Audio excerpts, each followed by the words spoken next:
مجھے ایک فون آیا پچھلے سال کی بات کہ جی آپ سے درخواست ہے کہ فلاں جگہ آپ ہماری محرم کی 10 دن کی مجالس پڑھ دیں، انشاءاللہ ہم آپ کو خوش کریں گے۔ مطلب یہ ہے کہ جو کچھ آپ منہ مانگے پیسے مانگیں گے وہ ہم آپ کو دیں گے۔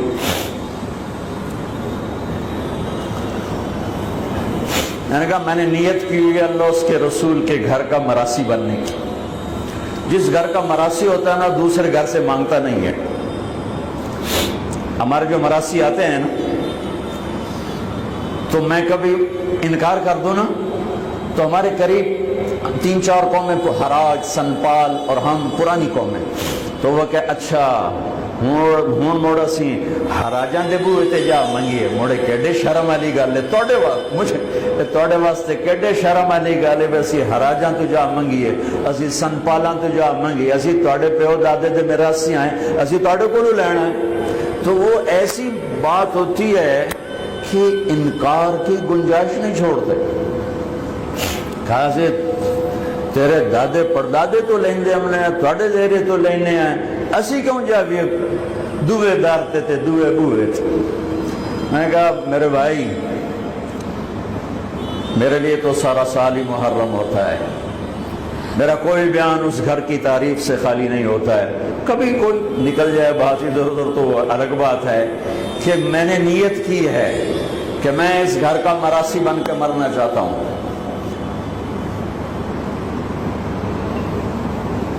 میرے مراسی دوے بوئے تے نہیں جانے تے میری غیرت جڑی ہے نہ بھی ہوئے تو میں نہ کھو کے انہوں دے دینا، تو میں کیوں کسی اور سے مانگوں؟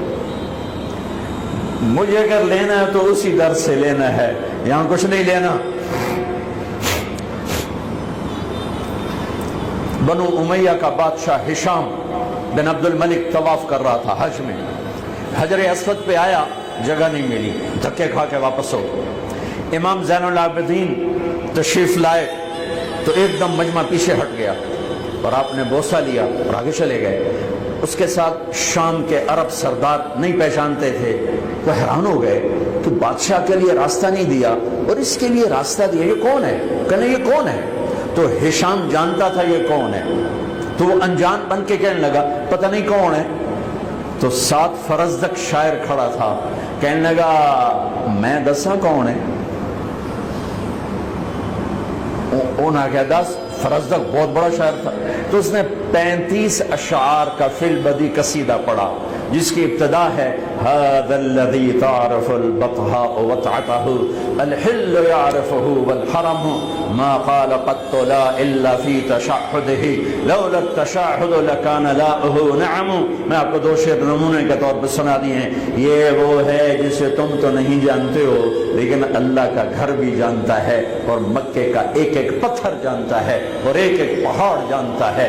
یہ وہ سخی ہے، یہ وہ سخی ہے کہ اس کی لا صرف کلمے میں نکلتی ہے، ورنہ سائل کے سامنے آج تک اس نے لا نہیں کہا، یعنی نہیں کبھی نہیں کہتا سوائے لا الہ الا اللہ کے۔ اس کو اتنا غصہ چڑھا اس نے اس کو عصفان میں قید کرا دیا۔ جب امام نے زین العابدین کو پتہ چلا تو انہوں نے 10,000 درہم اس کو ہدیہ بھیجا کہ بھئی یہ تحفہ قبول کرو، تو وہ رونے لگا۔ تو جو لایا تھا اس کو کہنے لگا امام صاحب سے کہنا میں نے ساری زندگی بادشاہوں کی تعریف کی ہے پیسے کے لیے، لیکن میں نے آپ کی تعریف کی ہے اللہ کو اور آپ کے نانا کو راضی کرنے کے لیے، مجھے آپ سے کچھ نہیں چاہیے۔ اس کا صلہ اتھے جا کے لینا، اتھے نہیں لینا، واپس کر دی۔